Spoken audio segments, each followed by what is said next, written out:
To multiply fractions that contain polynomials, you're going to first factor all the polynomials completely, just like we did in the last section when we were simplifying. We'll cancel common factors, so we'll look for common factors. They're going to be equal to 1, the clever 1. And then once we cancel those, we'll multiply across the numerators and denominators and simplify. They should be simple. All right, so let's do one. So example 1, I have a whole number. So whenever I have a whole number, I'm going to write it over 1. But as I do it, I'm going to factor this. So there's a GCF of 4. So I have 4, and then I'm left with a plus 2. And then I'm going to put that over 1 to make it a fraction. Times, here I'm going to have a minus 1 over, and as I rewrite this, I'm going to factor out the 3. So that leaves me with a plus 2. All right, so now I'm going to notice, well, kind of imagine when you multiply, remember we're going to multiply across the numerators and denominators. So what's going to really happen is this is going to become one big fraction here, and these are going to be multiplied across. So a big fraction, I'm going to look for the clever 1, which is the a plus 2 over the a plus 2. That makes a 1. And then nothing else will cancel. So I end up with 4 times a minus 1 in the numerator. And in the denominator, I end up with 3, just a 3. And so that is my answer, and that is simplified. B, again, I'm going to factor as I change this. So x squared minus 9 is the difference of squares. So x minus 3, x plus 3. All divided by, and then I have a GCF in this denominator. So I have an x times x minus 4 times x to the second over, and then 3 minus x.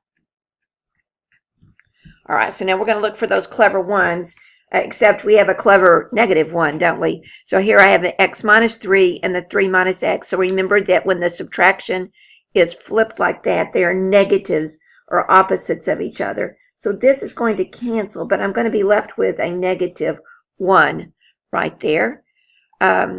These don't cancel. The other thing that's going to cancel here is going to be the x squared and the x. And now this is the thing, it's kind of hard.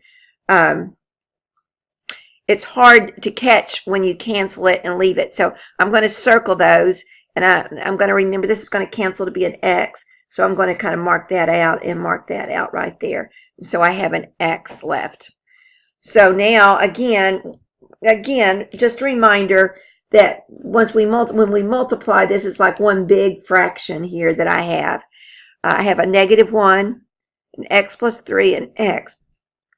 So I'm going to write negative x all over, and then I'm left with the x minus 4.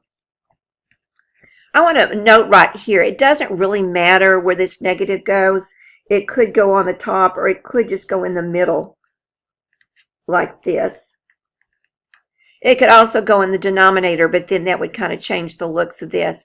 So in this one, I could either put it in the numerator, or I can put it just out in front of the whole fraction. But it doesn't matter whether it goes on top, whether it goes in the middle, or whether it goes on bottom. But it can only go one, just one of those places. See, no, there, one of those places for that.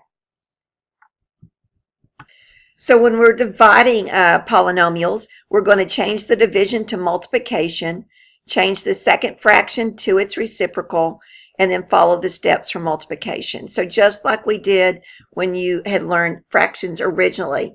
So I'm going to keep, change, flip. Keep, change, flip. All right, so when I keep this one, I'm going to factor as I go. So this is going to be 5t minus 2 over t minus 5. Change it to multiplication and flip. So I'm going to have 2 over, factor this, it's going to be 8 times t minus 2. All right, we're multiplying, and when we multiply, we're just going to make a big fraction where we're going to multiply across the numerators. Let's see, the t minus 2's will cancel and make a 1, and that's it. So in my numerator, all I have left with is a 10 5 times 2. And in my denominator, oh, I missed that. I missed this 8 right there, didn't I? So let's just go ahead and do this here. I have here this 2 and this 8. So those are going to reduce by 2. So I'm going to be left with 2 are going to 2 once. There's a 1 up there. And 2 are going to 8 4 times. So let's change this. So we're going to be left in with just a 5 in the numerator. And in the denominator, I have t minus 5. So there it is, t minus 5. And that's a unit. So we're not going to do any more canceling. I put the parentheses here just to emphasize that whenever I have a minus, that this is a group that it's got an understood parentheses around it, and it cannot be canceled. These are terms. You don't really need those parentheses. All right, so B, again, I'm going to keep this the same and factor out a 2a. That leaves me with 2a plus 3. The denominator has got a y. That leaves me with y minus x. Well, those are different, aren't they? I'm going to change, so change that to multiplication and flip this. So I'm going to take the x squared minus xy and put it in the numerator. So factoring out an x, that leaves me with x minus y. So I flipped it. And then here, the denominator, let's see, it's got a 3 and an a to the second. So 3 a to the second. That leaves me with 2a plus 3. All right, so again, we're going to multiply across the numerator and denominator, so we kind of have this set up here. So all these are multiplied, Let's see, common factors, 2a plus 3 and that 2a plus 3. There's our clever one. Here, a y minus x and an x minus 1, y, so that's a clever negative 1. I need to write that. It looks like here we have an a squared, and here we have an a. So those are going to cancel and leave me with just 1a there. All right, so let's see. Did we get everything? So in the numerator, I have a negative 2x left over.